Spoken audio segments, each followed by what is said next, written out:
आप भी बहुत बुलिश हैं? नहीं, मेरा ये मानना है कि ये सवाल पूछ के हम अपने आप को डिस्ट्रैक्ट कर लेंगे। तो मुझे लगता है कि ये सवाल पूछना नहीं चाहिए। मेरे हिसाब से आपको ये कहना चाहिए कि बहुत अच्छा है, मार्केट अभी भाग नहीं रहा है, मेरे पास मौका है, तो मौके का मैं फायदा उठा लूँ। क्योंकि नीरज जी, मैं अभी भी बोलता हूँ जी, और हमारी बात भी हुई थी इसमें कि अभी भी निफ्टी ऑल टाइम हाई पे है, सेंसेक्स ऑल टाइम हाई पे है, पर ये बहुत नैरो रैली है।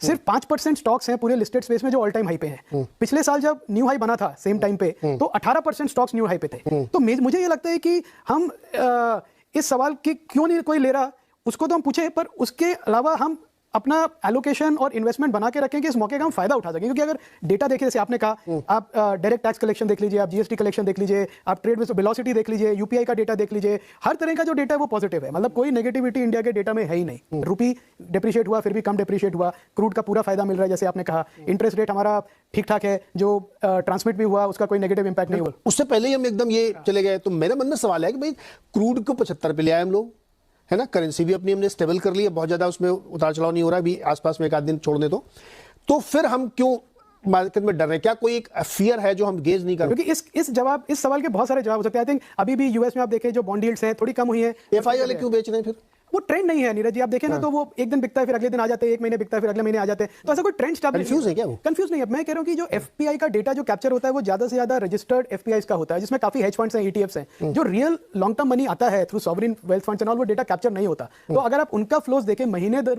महीने, जब ओवरऑल नेगेटिव था मई जून में, उनका फ्लो फिर भी पॉजिटिव था। तो जो लॉन्ग टर्म का पैसा है वो अभी भी आ रहा है। जो एफपीआई का डेटा हम जो रोज देखते हैं वो बहुत ट्रांजैक्शनल डेटा है। मुझे नहीं लगता फ्रैंकली उस पर हमको ज्यादा जाना चाहिए। क्या आप भी निफ्टी और बैंक निफ्टी के कॉल से सुपरहिट प्रॉफिट करना चाहते हैं?